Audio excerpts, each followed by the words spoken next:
죄송합니다. 당황했어요. 음,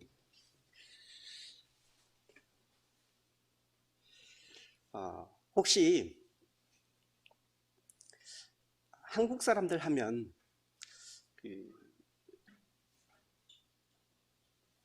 다른 나라 사람들이 한국 사람 하면은 무엇이 먼저 떠오를지 생각해 보셨거나 또 혹시 들었던 게 있나요? 어, 제가 생각할 때 또 예전에 이렇게 여러 매체를 통해서 들었던 것들이 한국 사람 하면은 부지런하면서도 굉장히 그 빨리빨리 한다 이런 그 이야기를 들었던 것 같아요. 제가 이제 그 사도행전에서 바울의 2차 전도 여행을 어, 이제 쭉 해오다가 이제 앞전에 그 고린도 마지막 부분을 하면서 시간이 조금 부족해서 약간 조금 그 두리뭉실하게 그냥 끝냈는데 조금 그 남아있는 부분도 있고 그래서 또 개운치도 않고 몇 번 나오려고 했는데 잘 안 됐습니다. 옆에서 계속 재촉하시는 분도 계셨고요. 어, 그 고린도 사람들 이제 바울이 2차 전도 여행을 시작하고 이제 그 그리스 지역 그리스 지역의 이제 가장 마지막 그 복음을 전했던 곳이 바로 고린도입니다. 고린도 지역이고 그곳에 교회가 세워졌죠. 그리고 나서 이제 다시 바울이 에베소를 거쳐서 이제 그 가이사랴를 통해서 다시 자신을 파송했던 그 시리아 안디옥으로 돌아가는데요. 그 고린도 하면 두 가지 닉네임이 붙는 것 같아요. 그 첫 번째가 우리 한국 사람들보다 더 빨리빨리를 아마 이 고린도 사람들이 듣지 않았나. 그래서 고린도 사람들처럼 일을 빨리 하라. 이런 말이 옛날부터 그 전해 내려왔던 그 하나이고요. 하나의 닉네임이고요. 또 하나가 굉장히 좋지 않은 표현인데 고린도 사람 하면은 그 성적으로 굉장히 문란한 사람들, 아주 문란한 사람들 이런 그 뜻을 내포하고 있다고 해요. 지금 이제 보이는 사진은 그 고린도의 지형 이제 그 위에서 촬영된 사진입니다. 지난번에 한번 먼저 말씀 살짝 드렸지만 고린도는 이제 그 바울 당시에 고린도와 그리고 현재 있는 고린도와 도시는 위치가 전혀 다릅니다.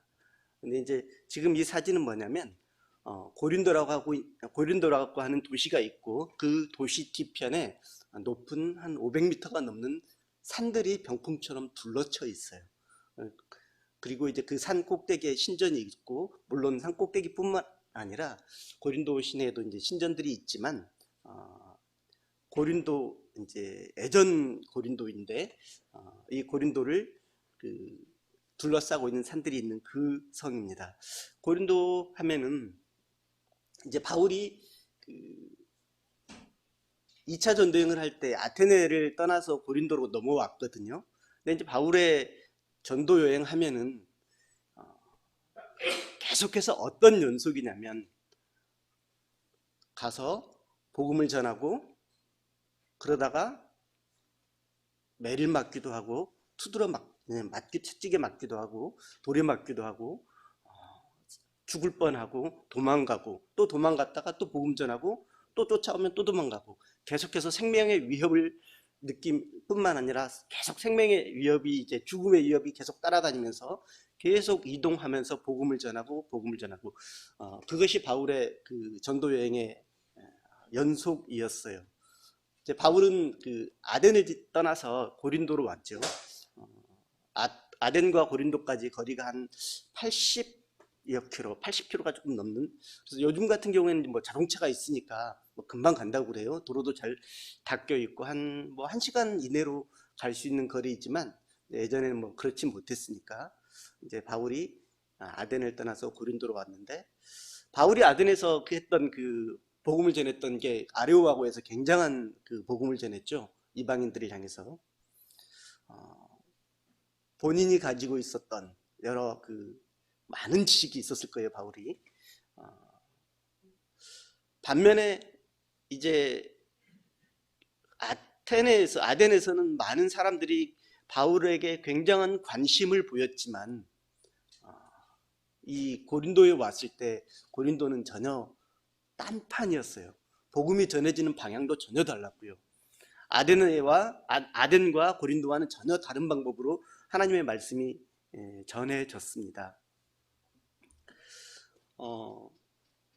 고린도 사람들은 그 지역적인 그 이점을 굉장히 많이 봤던 것 같아요. 고린도 뒤편에 있는 그 높은 산이 병풍처럼 고린도를 막아주면서 외부로부터의 침해에 참 그 방어하기 쉬웠던 곳, 좋았던 곳이에요. 그래서 이제 고린도를 공격하려고 하는 사람들은 이 높은 산에다가 성을 쌓고, 그 고린도 사람들이 이쪽에 피해 있으면 정말 공략하기가 힘들었겠죠. 그 고린도 지역을 좌우로 그 아드리아해와 에게 바다 쪽에서 침입해 오는 많은 적들도 얼마든지 이제 쉽게 분별할 수 있었고, 또 대비할 수 있었던 그런 그 위치적으로 지리적으로 굉장히 좋았던 곳이 바로 이 고린도였습니다. 또한 그 고린도의 그 산 위쪽에 이 풍부한 그 수원지가 있어서 물 공급도 정말 용이해서 아주 고린도가 그 이제 외부로부터의 침입을 막기도 좋았고요. 도시가 번성하기에도 참 좋았던 곳으로 보여집니다. 전에 보여드렸던 그 사진인데요. 이 고린도 하면 이제 그리스 반도가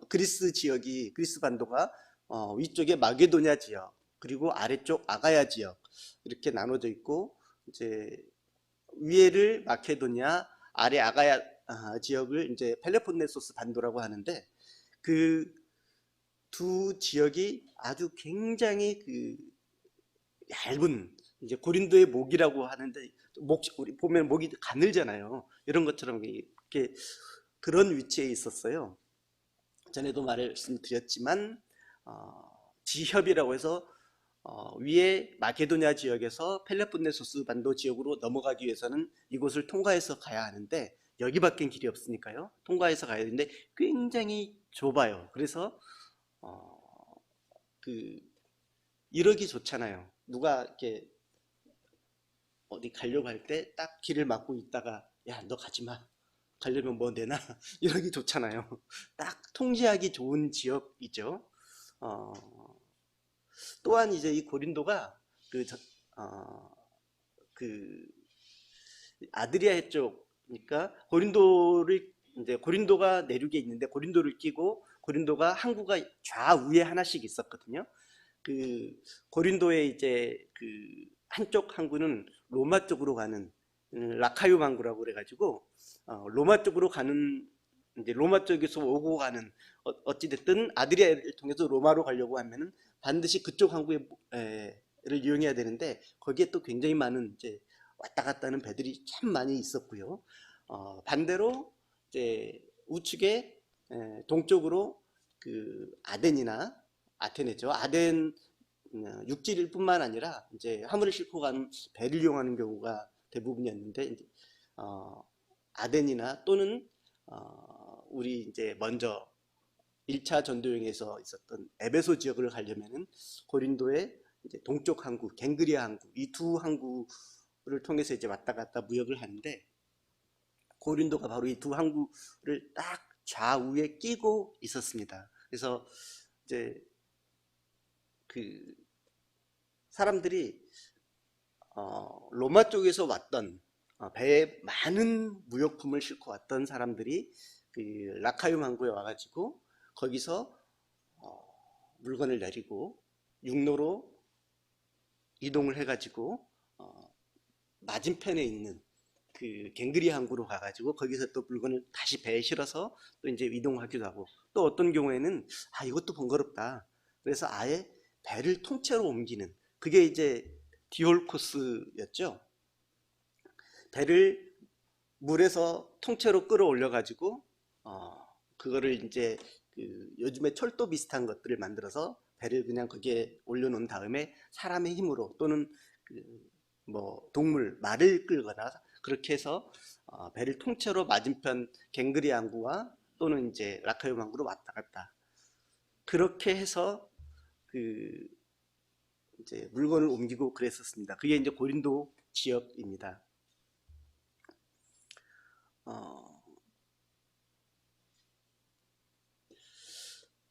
세계 이제 이렇게 계속 하다 보니까 사실 불편하잖아요. 물론 이렇게 하는 것이 그 펠로폰네소스 반도를 돌아가는 것보다 훨씬 빠르긴 하지만 그래도 불편하거든요. 그래서 이제 많은 사람들이 차라리 여기에 운하가 있었으면 좋겠다. 아예 파가지고 배가 그냥 다녔으면 좋겠다 해서 많은 사람들이 그 운하를 지으려고 했었지만은 이 지역이 쉽지 않은 그런 지역이었어요. 세계 3대 운하 하면은 이제 수에즈 운하가 있죠. 이집트에 있는 수에즈 운하와 그리고 이제 아메리카에 있는 남아메리카와 북아메리카 사이에 이제 파나마 운하 그리고 이 코린토스에 있는 고린도 운하 이 세 개가 3대 운하입니다. 그 중에 이제 이 세 개의 운하가 있는데 사실 오래전부터 이 고린도 지역도 운하를 그 계속 이제 운하를 만들려고 했지만 이 지역 자체가 굉장히 안반층이 두꺼워서 사실은 사람의 힘으로 굉장히 많은 시도가 있었지만 다 실패했어요. 그랬다가 이제 근데 1800년대 후반에 들어서 운하가 이제 가장 마지막으로 완성이 됐는데요. 이게 이제 고린도 운하의 모습이고요. 이게 보시면은 양쪽에 정말 바위잖아요. 이게 너무 단단해서 이 어떻게 사람의 힘으로 도저히 발파가 안 돼요. 근데 나중에 이제 그 화약이 이렇게 다이너마이트가 개발되면서 이제 여기가 이제 운하를 완성을 했는데요. 그렇다 하더라도 이제 넓게는 못 파고 폭이 굉장히 좁습니다. 폭도 좁고요. 깊이도 한 8m 정도, 폭은 한 21m 정도, 이 정도. 근데 이제 절벽이 워낙 높다 보니까 이 높이가 한 70m가 넘는다고 그래요. 그러다 보니까 사실 큰 배들은 다닐 수가 없고요. 또 계속해서 이쪽이 화산 이제 어떤 지형에 있다 보니까 계속해서 바위도 이제 큰 배가 지나가게 되면 그 진동에 의해서 이제 계속해서 낙하물이 떨어지고 계속 바닥을 이제 긁어내줘야 하고 유지비도 많이 들고 어떻든 그런 이제 여러 가지 이유. 어, 근대에 와서 이제 고린도 이 운하가 완성이 됐죠. 어, 이렇게 이제 많은 사람들이 오고 가는 곳. 또 이제 제가 지난번에도 한번 말씀을 드린 게 고린도를 중심으로 해서 그 유명한 그 올림픽의 기원이 되는 유명한 체육제전 네 개의 체육제전이 이 고린도 지역에 있었는데 특히나 고린도와 가까운 곳에서 두 개의 제전이 있었습니다. 이스미아 제전 여기 목 또는 협곡 지역 이런 의미인데요. 그리고 이제 네메아 제전 4년마다 있었던 제전들 이스미아 제전은 2년마다 있었고요. 이렇게 이때 이런 제전들을 이제 체육 이런 것들을 참가하기 위해서 또 구경하기 위해서 굉장히 많은 사람들이 몰려들었던 곳이 바로 이 고린도입니다. 선원들이 양쪽에 라카욤 항구 그리고 그 갱그리아 항구 선원들이 엄청나게 몰려들까요. 수많은 배들이 뱃사람들이 이제 몰려들어서 거기서 이제 뭐 여러 가지 이유를 통해서 머물겠죠. 음, 많은 사람들이 머무는 곳에 항상 그 돈이 따라다니잖아요. 그래서 굉장히 이 돈과 관련된 곳이 고린도입니다. 그래서 아덴은 이제 어떤 철학의 도시라고 한다면 고린도는 이 돈과 관련된 환락의 도시가 바로 이 고린도였습니다. 수많은 나라에서 수많은 지역에서 수많은 사람들이 모여들었던 이 고린도 지역, 또 운동 경기를 위해서 모여들었던 고린도 지역. 그러다 보니까 사람들이 이제 돈도 많이 모이죠. 사람도 많이 모이죠. 그 아주 쾌락과 활락으로 넘쳐나는 곳. 그리고 또 그리스 로마 하면은, 그리스 하면은 이제 우리가 알고 있는 그리스 로마 신화들 있잖아요. 수많은 신전들, 우상 숭배 이런 것들이 총 집결된 곳이 바로 이 고린도라고 할 수 있습니다. 많은 이런 양식들, 지역을 딴, 도시 이름을 딴 많은 건축 양식들도 있었죠. 고린도에 있는 아폴로 이제 신전의 어떤 남아있는 모습들, 다른 또 아폴로 신전의 어떤 다른 방향에서 찍었던 모습들, 이제 이런 그때 당시 고린도 지역, 이거는 이제 복원된 것을 통해서 이제 보기 쉽게 해놓은 그림인데요. 실제 사진은 이겁니다. 바울이 이곳에 갔어요. 그동안 바울이 거쳐왔던 물론 많은 이제 여러 곳들이 있지만 그 어떤 곳보다 복음 전하기 아마 가장 어렵지 않았을까 하는 생각을 해봅니다. 물론 빌립보에서도 굉장히 힘들었죠. 고난받고 고생하고 매를 맞고 감옥에 갇히고, 데살로니키에서도 이제 그렇죠. 그런데 이 고린도라고 하는 곳은 정말 말씀하고는 너무나 동떨어져 있는 우상이 지배하는 그런 곳이었다라는 생각이 들어요. 이곳에 바울이 왔는데 얼마나 참 어려웠을지를 한번 생각을 해봅니다.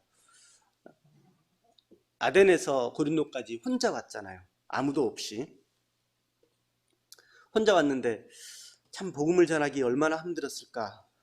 근데 그때 우리 이제 이 내용이 사도행전 18장에 나오는데, 바울이 고린도에 도착했을 때 하나님은 누구를 붙여주시냐면 아굴라와 브리스길라를 붙여주십니다. 처음 바울과 함께 했던 실라, 그리고 중간에 합류했던 디모데, 누가, 물론 이들도 바울의 훌륭한 동역자였지요. 그런데 이 브리스길라와 아굴라는 로마에서 이제 이곳 고린도로 왔는데, 이곳까지 오는 동안, 또 오기까지 하나님께서 많은 훈련으로 단련시켰다는 생각이 들어요. 바울은 이곳에서 브리스길라와 아굴라를 만났습니다. 그리고 그들을 성경에 보니까 그들을 만나고 나서 바울이 이제 매주마다 안식일마다 회당에서 그가 강론, 그리고 유대인과 헬라인에게 강론하고 권면했다라고 성경은 기록하고 있습니다. 지금 이 사진은 아까 그 고린도 사진에 이 고린도 사진에서 이 사진이 이 모습과 똑같습니다. 똑같은 사진이에요. 광장이라고 보이는, 좌측에 보이면 광장이라고 보이는 곳이 아고라라고 성경에는 기록하고 있는데, 거기에 베마라고 해서 그 법정이 있고요. 레기움 가도라고 써 있는 것 있죠. 라카이움 가도. 이 라카이움 가도 도자 아래쪽으로 가면은 라카이온 항구로 이어집니다. 옥타비아 신전 아래쪽으로는 갱그리아 항구 쪽으로 이어지죠. 이것이 그때의 사진입니다. 하얀색으로 길게 되어 있는 부분이 라카이움 항구로 가는 길이고요. 중앙 위쪽에 공터 같은 곳이 있고요. 거기에 이제 베마라고 해서 법정이 있습니다. 여기에 무너진 아폴로 신전도 보이고요. 이것이 그 레카이움 항구로 가는 길이고요. 뒤에 이제 그 아크로 고린도가 보입니다. 이제 이것은 이제 레카이움 항구에서 그 아고라 쪽으로 올라가는 길이고요. 뒤쪽에 여기 아폴로 신전 뒤쪽으로 이제 아크로 고린도가 보이고 있습니다. 그리고 저 고린도 아크로 고린도 저 꼭대기에 뭐가 있냐면 아프로디테 신전이 있습니다. 근데 이제 이거를 제가 이렇게 쭉 보면 말씀을 보면서 그 여기 보면 다 이제 그리스 로마 신들이 나오잖아요. 보면서 참 이게 그리스 로마 신화가 유명하긴 하지만 정말 그 좋지 않은 그러니까 우리 아이들한테 또 그리스 로마 신화 아이들 굉장히 좋아하잖아요. 근데 그 내용 자체가 정말 그 좋지 않은 내용이더라고요. 그 이제 이 아크로고린도 산 꼭대기에 아프로디테 신전이 있고요. 이 아프로디테 지금 보이는 사진은 이제 아프로디테 신전터만 남아 있는 사진인데 이제 우리가 비너스라고 흔히들 얘기하잖아요. 아프로디테가 비너스입니다. 이제 이 아프로디테 그 신전에 여사제가 1000명 있었다고 그래요. 1000명 정도. 그래서 이제 거기에서 음란한 행위가 계속해서 신전의 행사로 이어졌다고 합니다. 이 사진은 그 아스클레피온 신전이 있었는데 고린도에 있는 아스클레피온 신전에 드려진 이제 예물이에요. 그러니까 보면은 사람들의 신체 모양이죠. 뭐 다리도 있고 팔도 있고 뭐 여러 가지 신체 모양이 있습니다만은 왜 이걸 드렸냐면 이 그 아스클레피온은 치료하는 신이라고 믿었다고 해요. 그래서 자기 어디 신체 부위가 아프면 그 부위를 이제 제물로 만들어서 이렇게 드렸는데 놀랍게도 그 사람의 성기와 관련된 그 재물들이 굉장히 많아요. 그건 뭐냐면 제가 그랬죠. 고린도 사람 하면 음란한 사람, 음탕한 사람 그렇잖아요. 그래서 굉장히 그런 부분들과 고린도 하면 대표적인 것이 되었죠. 이런 곳에서 정말 어렵게 바울이 복음을 전했을 것이고요. 나중에 저희가 이제 고린도전서를 읽다 보면 이런 것과 관련된 바울의 그 기록된 말씀들이 정말 많이 나오잖아요. 근데 그곳에 하나님께서 바울 혼자 있게 하지 아니하시고 브리스길라와 아굴라를 보내신 거죠. 바울이요 전도 여행을 하면서요 이제 1차 했었고요, 2차 그리고 이제 3차 전도 여행이 후에 이어지죠. 또 이제 로마로 가게 되는 여정이 이어집니다. 바울은 무엇을 힘입어서 무엇으로 이런 복음을 하나님의 말씀을 전했을까요? 그런 생각을 해봤는데 두 가지 생각이 나더라고요. 첫 번째가 이 고린도 지역에서 이제 바울이 복음을 전할 때 2차 전도여행에서 이제 바울이 환상을 보는 장면이 2번 나오는데 첫 번째가 드로아였고요. 두 번째가 여기 고린도입니다. 그런데 이 고린도 지역에서 바울이 환상을 보는데 18장 9절에 보면은 이제 이렇게 기록돼 있어요.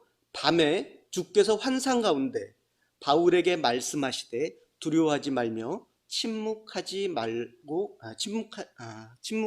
말고 말하라. 바울이 복음을 전할 수 있었던, 이렇게 힘을 낼 수 있었던, 어려운 가운데서도 힘든 가운데서도 힘을 낼 수 있었던 첫 번째가 이 하나님의 말씀, 환상 가운데 말씀을 주셨지만 두려워하지 말고 침묵하지 말고 말하라고 하는 하나님의 이 말씀이 가장 큰 위로가 되지 않았을까, 가장 큰 힘이 되지 않았을까 하는 생각을 해봅니다. 그리고 이제 두 번째가 그 앞에 5절에 보면 바울과 함께 이제 여행을 떠났던 실라와 디모데, 그들이 이제 바울과 떨어져 있었죠. 그들이 이제 마게도냐 저 위 데살로니가에 있다가 이 고린도에 이제 내려와서 바울과 합류하게 되는데, 그때 이제 바울이 굉장히 큰 힘을 얻었던 것 같아요.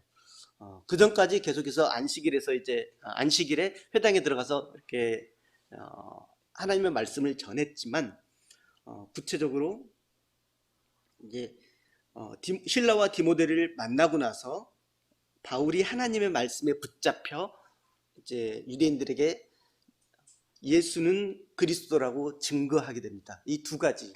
그러니까 첫 번째가 하나님의 말씀, 두 번째가 동역자, 형제들, 성도들이 옆에 있었기 때문에 바울이 이 복음을 전하는 일에 끝까지 하지 않았을까 하는 그런 생각을 해보게 됩니다. 이 브리스길라와 아굴라가 고린도로 오게 된 배경은 이제 이거죠.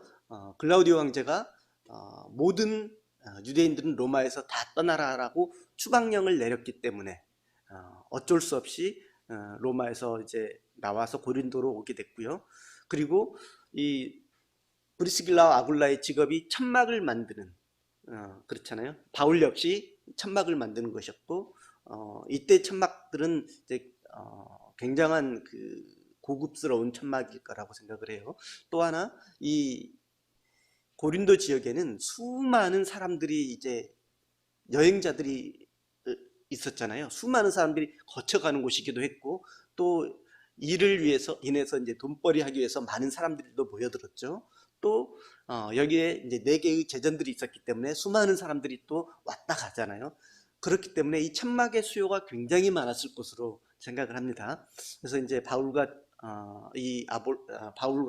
그리고 브리스길라 아굴라가 하던 일이 여기에서 이제 바울이 생활하면서 복음을 전하는데 또 생활비에 큰 보탬이 됐을 거라고 생각을 합니다. 바울이 여기에서 힘을 냈던, 아까 그거죠, 그리스도의 사랑이죠. 이것은 이제 그 글라우디오 황제가 그 바울 이제 갈리오를 이제 아가야 지역의 총독으로 임명했다라고 하는 비문, 이제 델피에서 발견된 비문입니다. 그리고 이것이 이제 아까 그 아고라 광장에 있었던 베마라고 하는 재판하던 자리입니다.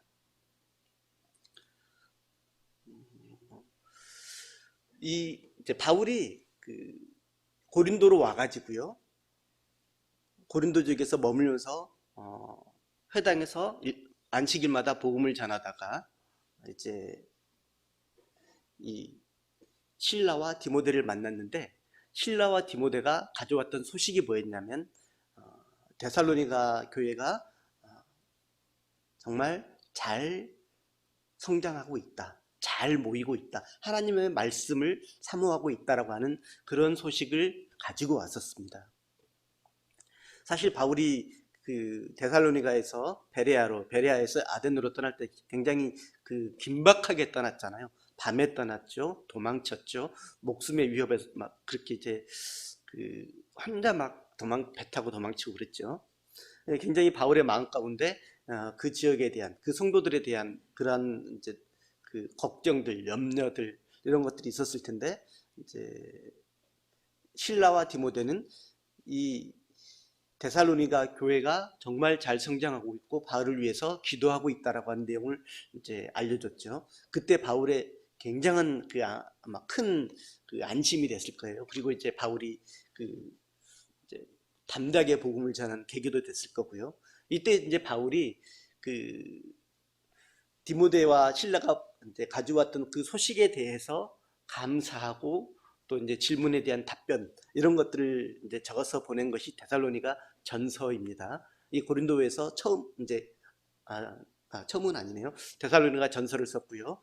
그리고 이제 바울이 여기서 1년 6개월 이상을 이제 머물렀을 때 두 번째 데살로니가 교회를 향해서 두 번째로 보냈던 편지가 데살로니가 후서예요. 처음 편지는 그들에 대해서 정말 이제 안도하고 기뻐하고 격려하는 그런 내용이었다고 한다면, 두 번째 데살로니가 후서는 그들의 잘못된 재림론에 대한 비판과 또 그들을 질책하는, 그리고 더욱더 하나님을 향해서 나아가려고 하는 그런 권면의 편지의 내용이 데살로니가 후서입니다. 또한 그리고 이제 이 데살로니가 전서 두 권 외에 갈라디아 지역을 향해서 보냈던 편지가 이제 갈라디아 지역을 향해서 이제 썼던 편지가 이제 갈라디아서인데, 그건 역시 이곳 고린도에서 기록했습니다. 바울이 처음에 이제 2차 전도여행을 시작하면서요, 안디옥에서 1차 전도여행 때 지났던 복음을 전했던 곳으로 가면서 안디옥에서 이제 사도들과 함께 결정된 율법이 아니라 은혜다라고 하는 부분들을 이제 전해주면서 굉장히 기뻐했었는데, 바울이 쭉 복음을 전해오고 또 이제 이 고린도까지 오는 동안에 이 유대에서부터 올라왔던 할례주의자들에 의해서, 율법주의자들에 의해서 갈라디아 교회 성도들이 이제 물들기 시작했고, 그로 인해서 그들이 율법에 이렇게 내려가는 그런 내용들의 소식을 접하면서 바울이 그들을 향해서 이제 질타하는, 율법이 아니라 은혜라고 하는 그 부분으로 갈라디아서를 기록해서 보냈습니다. 바울은 이제 이곳에서 그렇게 복음을 전했고요.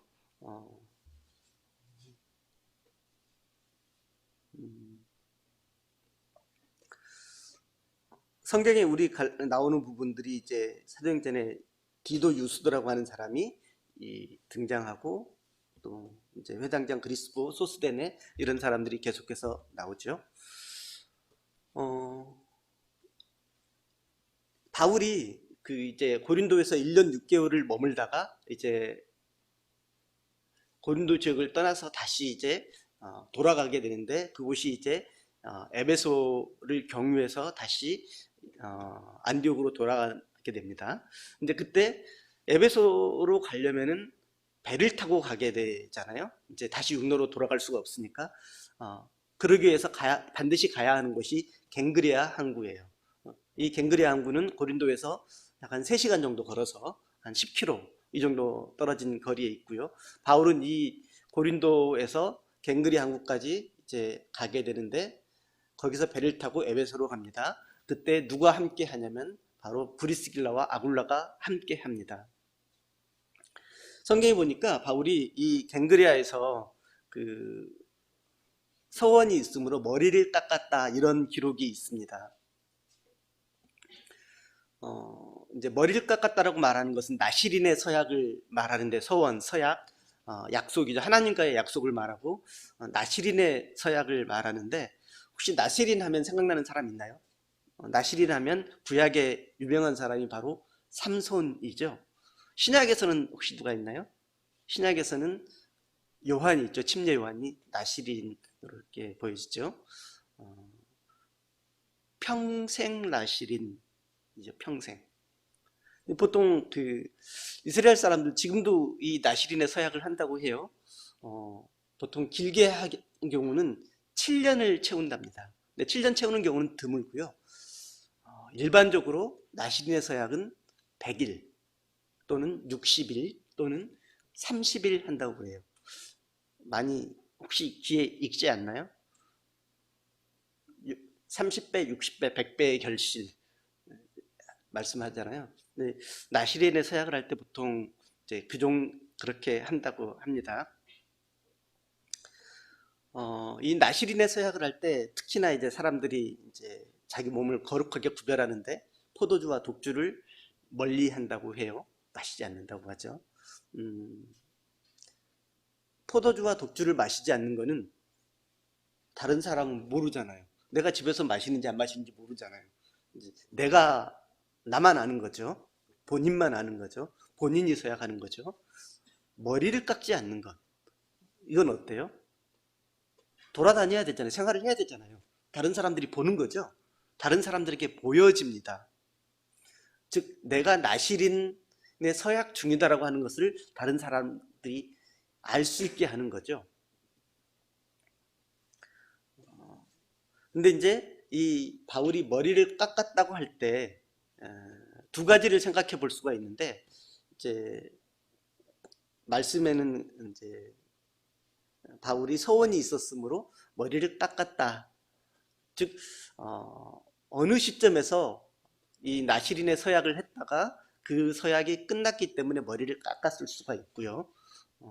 또는 이제 다른 의견에서는 머리를 깎고 새로운 서약, 나시린의 서약을 했을 가능성도 있지만 이제 정확하지는 않는 것 같습니다. 다만 여행 중에 이제 이 나시린의 서약이 끝나게 되면 이제 그 하나님과 본인이 이제 서약을 했던 부분, 그 부분이 종료가 됐을 때 나시린의 서약을 했던 사람은 머리를 깎고 그 깎은 머리카락을 이제 그 비용과 함께 이제 이제 그 번제, 그러니까 제사 드리는 곳에 보내서 거기서 이제 태워서 제물과 함께 이제 태워서 이렇게 끝났음을 이렇게 나타내는데, 여행 중에 있었던 사람들은 이제 긴 여행 중에 있었던 사람들은 사실 예루살렘까지 가지를 못하니까 이렇게 중간에 머리를 깎고 비용을 지불해서 보낸 경우도 있었다고 합니다. 이제 바울의 경우가 거기에 해당할지는 모르겠지만 이제 비슷한 것 같아요. 바울이 이제 이 갱그레아에서 머리를 깎고요. 그리고 이제 이곳에서 다시 배를 타고 에베소로 향합니다. 이 갱그레아에서 에베소까지는 이제 그 에게해, 지중해 위쪽 에게해를 지나서 가는, 배를 타고 가는 항로이고요. 한 450km? 465km 정도 된다고 해요. 그래서 배를 타고 한 4일 정도, 4일에서 5일 정도를 이동하는 그 항해 길이에요. 근데 바울은 이 에베소까지 갔다가 그곳에서 이제 브리스길라와 아굴라, 그리고 바울 셋이 갔다가 브리스길라와 아굴라를 이제 그곳에 두고 그는 이제 다시 회당에 가서 또 복음을 전하죠. 하나님의 말씀을 또 전하는데 항상 바울이 전한 복음은 이거예요. 예수와 부활. 예수와 부활을 항상 전했습니다. 그리고 이제 바울은 이곳 에베소에서 더 함께 하기를 원하는, 이제 바울이 전한 하나님의 복음의 말씀을 듣고 함께 하기를 원하는 이 형제들을 뒤로 하고요. 이제 그는 다시 예루살렘으로 향하게 됩니다. 이때 바울은 브리스길라와 아굴라를 이곳에 남겨둡니다. 에베소까지 아마 배를 타고 갔을 것으로, 이제 배를 타고 가는 것으로 성경에 이제 나오는데요. 어떤 루트를 통해서 갔는지는 모르겠지만 이 에베소에서 배를 타고 이제 그 예루살렘까지 가는 곳은 굉장히 먼 거리죠. 역시 이 거리가 1000km가 넘는다고 해요. 약간 1100km, 1054km. 그래서 이제 한 10일 정도, 최소한 10일 정도 배를 타고 갈 때 10일 정도 걸린다고 하고요.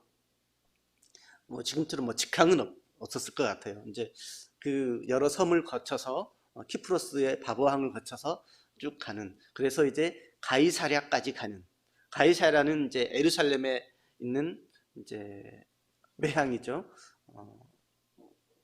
예루살렘에 딸린 항구, 실루기아가 안디옥에 딸린 항구이듯이 이 가이사랴는 예루살렘에 딸린 항구입니다. 그래서 바울은 이곳까지 배를 타고 한 10일 정도, 10일, 11일 이 정도의 여행으로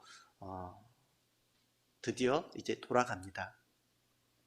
바울이 시리아 안디옥을 출발해서 1차 전도 여행을 쭉 한 바퀴 돌죠. 루스드라, 더베, 그리고 이제 이고니온, 뭐 저쪽 드로아, 그리고 이제 빌립보, 데살로니가, 그리고 이제 베레아, 아덴, 고린도, 다시 에베소, 그리고 이쪽 예루살렘과 이제 마지막으로 다시 안디옥까지 오는 이 거리가 한 4,750km, 한 5,000km 가까운 거리. 그 거리를 바울이 한 2년 반 정도에 걸쳐서 여행을 했습니다. 그래서 돌아옵니다. 바울은 이제 우리 말씀에는 그가 이제 가이사라로 와서 예루살렘으로 이제 올라갔다라고 표현되어 있고요. 그리고 이제 다시 그가 안디옥으로 갔는데, 이 예루살렘에서 이제 가이사라까지 왔다가 예루살렘에서 안디옥까지는 어떻게 갔는지 사실은 말씀의 기록은 안 돼 있어요. 가장 쉬운 길은 다시 가이사라에서 배를 타고 실루기아항으로 갔다가 거기서 이제 육로를 통해서 안디옥으로 가는 길이고요. 또는 반대로 가이사라에서 해안길을 따라서 비교적 쉬운 해안길을 따라서 쭉 올라가는 길이 있고요. 또는 이제 내륙길에 다메섹을 통과해서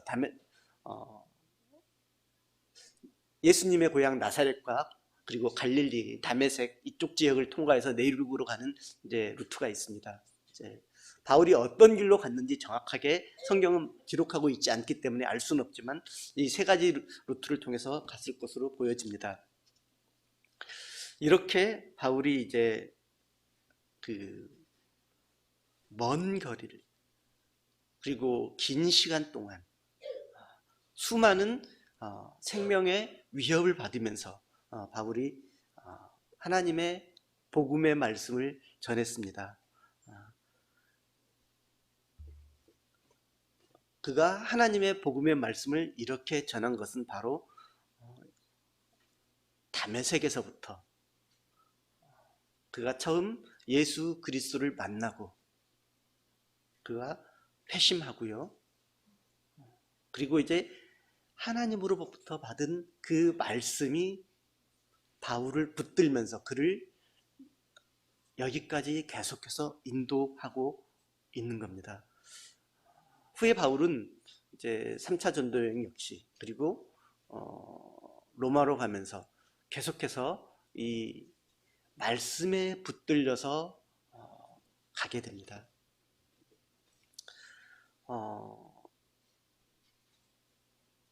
이제 저희 삶의 여정이 계속해서 이렇게 복음을 전하는 여정이면 좋겠는데 좀 그렇지 못할 경우가 많죠. 대부분이죠. 또 그리고 여러 가지 어려움들이 함께 하잖아요. 그 안에 바울이 어떻게 힘을 냈는지 이제 그런 부분들이 좀 생각이 나면서 좀 그 도움이 되고 했으면 좋겠다 하는 생각이 들어요. 하나님의 말씀이 바울을 붙잡았다는 것, 하나님의 말씀, 두려워하지 말라라고 하는 하나님의 말씀, 그리고 바울과 함께 했던 바울의 동역자들, 형제들, 바울이 혼자였다면 사실 못했겠죠. 바울을 옆에는 항상 누가 있었습니까? 하나님이 계셨잖아요. 성령님께서 항상 인도하셨잖아요. 동역자들이 함께 있었잖아요. 저희들의 삶 역시 이와 같은 삶으로 이제 힘을 내서 달려갈 수 있기를 원하는 마음이 있습니다. 네, 2차 전도여행은 여기까지 해서 마치도록 하겠습니다.